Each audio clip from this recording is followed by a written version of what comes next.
Since last year, Supreme Master Ching Hai graciously allowed our association members to gather for international seminars. They were joyous occasions as Master and disciples reunited to meditate and pray for peace. During her visits to meet with our association members, Supreme Master Ching Hai also spoke of the teachings of past masters and answered the spiritual questions of fellow initiates. Throughout the ages, compassionate, enlightened masters have urged people to surrender to the greater universal power by seeking the divine within, from which all other goodness and happiness follow. This message was echoed again in Supreme Master Ching Hai's discussion with the theme The Immortal in Sheep's Clothing with our association members in France on December the 7th, 2008.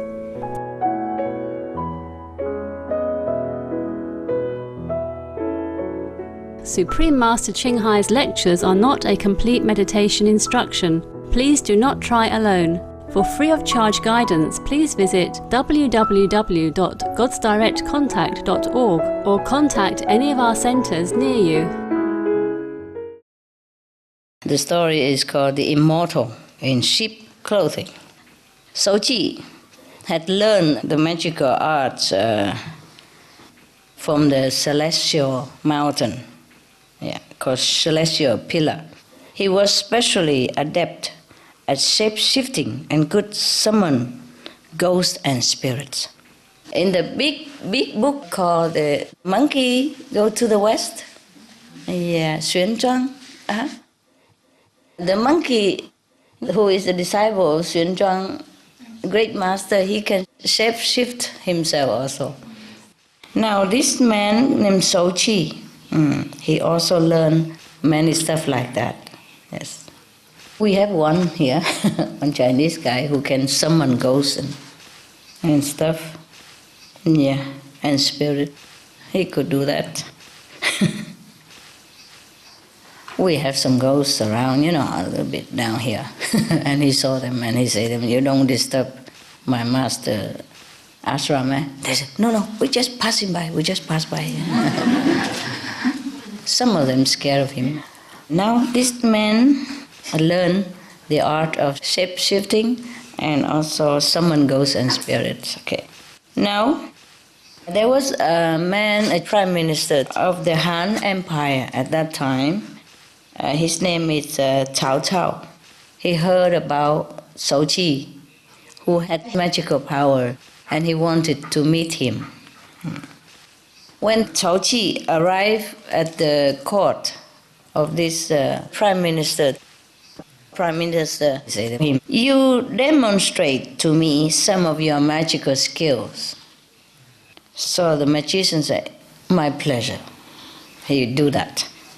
And then after seeing some of the marvels that Shouji could perform, Cao Cao asked the magician if he could survive a year without food and water. So Shouji said, "Okay, you lock me in a cell and find out." After a year, when Shouji was released, the magician still looked well-fed and healthy, like the day he came in. Another time, Cao Cao threw a large banquet that was attended by many high-ranking officials and diplomats. When the food was brought to the tables, the prime minister remarked, "I would love to have such and such thing, In this case, is ginger from Sichuan." So, "No problem," said Shouji. Immediately poured some fresh Sichuan ginger from his pocket. Another time, Cao Cao and his friends were touring the countryside. At midday, they were all hungry. So Cao Cao was about to order the servants to go in the nearest town to buy food when Shouji told him, "Let me take care." So he took out a piece of meat and a flask of wine from a basket nearby. It wasn't there, He distributed the meat and the wine to all those present, and everyone ate to their heart's content. I mean, a lot of it. One small basket, he kept taking out of it. These are magical power. Any of you interested? To take meat and wine like that? No. Probably we can learn to make fruit and vegetable. Huh? Not too bad, no? Especially nowadays, when the food is short. Yeah, we're short of food, short of water, short of many things. And if you live in a city and in an apartment and you don't have any garden to plant vegetable or fruit, it's very convenient, isn't it? Oh, well. Maybe we can think about that, huh?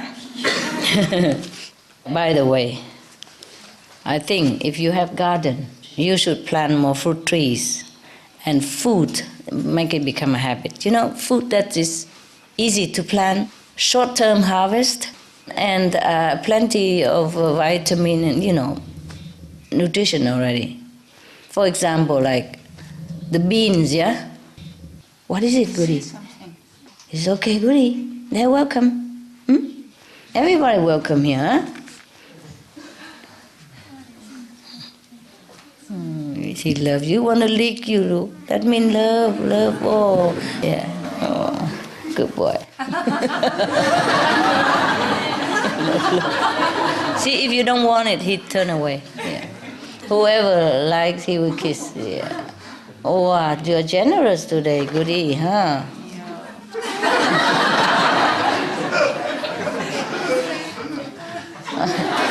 There are a lot more customers behind there, honey.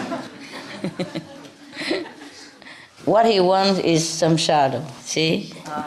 Kiss you and then you have to, so he's waiting. Waiting for some exchange shadow. Okay, so now you try to plant those vegetables that bear fruit, like beans, pumpkin stuff, cucumber, those things that bear fruit and simple, easy, yeah? So it become a habit. And then you eat your own produce. And it's also good for the time being because we're short of food everywhere. It's good to be independent, okay? In case something happens, you will have sufficient food for yourself, okay? Plant a lot of fruit trees wherever you can, a different season, okay? And those vegetables, that's easy to harvest and quick and not too much water.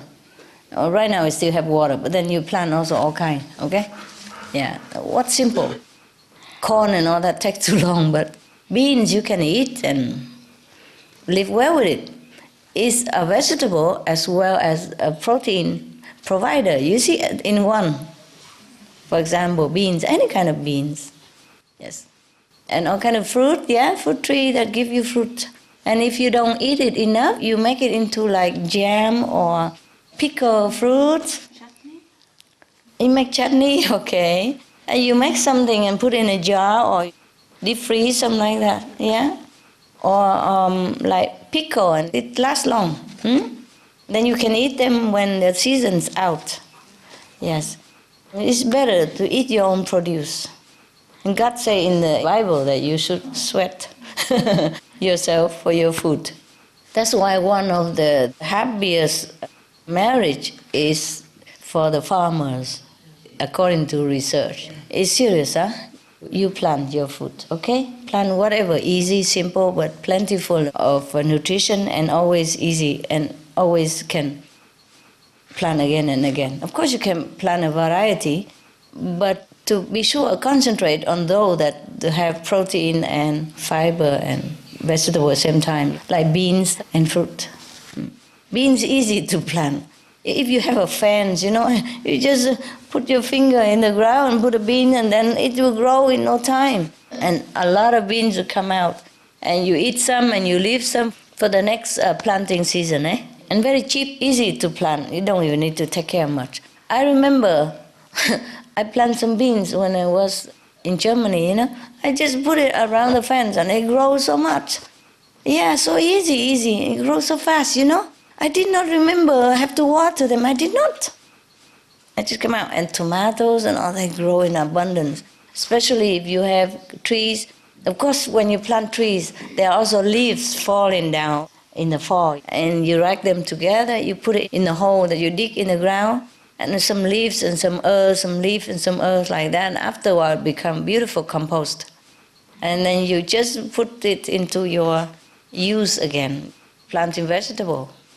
Or if you have to cut grasses, then you use the grass also, yeah?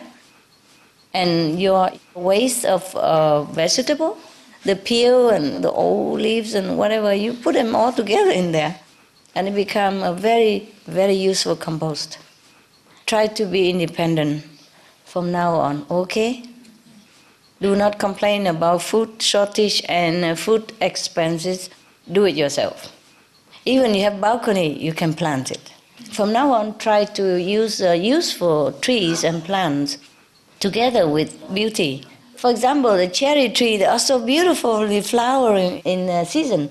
And apple tree is also beautiful flower, all kind of like that. And on your balcony, instead of planting something for fun, you can plant it for eating as well. I have a little pot like this, and it's a tangerine. My God, he keeps growing. So much tangerine in such a small tree about this size. So much. Hundreds of them. And so beautiful. Just in a pot. And nowadays, maybe you could even buy fertilizer if you don't want to make compost, or if you don't have. Buy those organic fertilizer, They make it very simple, easy, and doesn't smell that bad or anything. So you can even plant it on your balcony. Make it a habit, okay? Make it a habit. Don't wait. Don't wait until you don't have food. Do it now, okay? Even if the world go back to normal and have food, at least you always have your food, no harm, no? It doesn't take a few minutes to do these things. Even half an hour a day, you have plenty on your balcony, your favorite food. Simple one, not like potato and all that on the balcony, please. Salad or herbs, just experiment and have fun, okay? Yeah. Have fun, read some books how to plant, or go supermarket. Every packet they tell you what year or what month of the year to plant, and from when to when they will grow and harvest, so you know the timing of it. If you don't want it too long, 3 months, you pick those with 2 months, 2 weeks or 3 weeks. Yeah, it's fun to grow your own vegetable. Even grow salad on balcony is plenty for you to eat. You don't eat salad every day, so you just grow some, and then it lasts you at least a week or a month. And then you plant another one. Take turn like that, and you always have something to eat. So it's a better way to be independent. Or if you have a flat roof, you plant up there. You don't plant everywhere, but you can use some plastic box or something, or a ceramic box, and fill it with earth, fill your compost, and just keep planting. Very fun. You go out and see the whole roof is green and edible. Beautiful. It's really beautiful. I don't have much time, otherwise I like to plant things myself. It's very, very nice. Now, we go back to the garden, hey? We go back to here. Since you don't have any magical power like this guy over here, you can use your hand, a magic hand, like every day turn the empty plot into something useful and nutritious. Even if you don't have much land, sometimes just a little bit garden, you can do it. And take turn, you see? And plant it and then pickle it, and plant another one. If you don't eat right away, you can pickle it and save it in the cellar or something. I'll put it in the cold area, yeah. In Europe, almost everywhere is cold, so don't even need a fridge. You put outside. I also tell Malay people to do that. They're planting something. And I have eaten some of their stuff for the first time. Before we plant, but the worms eat them, And now they're doing something, the worm don't come. There are some plants you can mix together with your plant to repel those insects or something if you don't want them. Okay, where were we now? This guy, what did he do? Oh, he makes so many things already. Nowadays, we still have this kind of magician, right? in India or in China or Taiwan, we still have some that you can manifest things. So I guess this guy didn't have to work, huh? He just manifests his food every day, huh? I wonder how he does it. Maybe he go and take it somewhere else. He took it from other places. Or maybe he can manifest it from the cosmos energy. Just like the plant grow from nothing, no? Just put it in the earth and then it take a little bit of water, a little sun, and then it become an apple. And the same plot a few meters away or a meter away, he plant something else, he took a little water, a little soil, a little sun, and then it come out an orange. Yeah? Or anything else. This is also really a magical power of the earth. That's the offering of the nature. So if we don't make use of this magical force, it's really pity, no?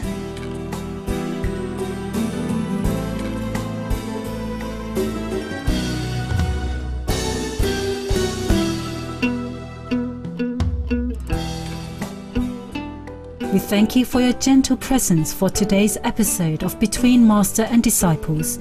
Join us again tomorrow for part 3 of The Immortal in Sheep's Clothing. Please stay tuned to Supreme Master Television for healthy living, coming up next, right after Noteworthy News. May all your noble dreams come true. For more details, please visit www.suprememastertv.com/BMD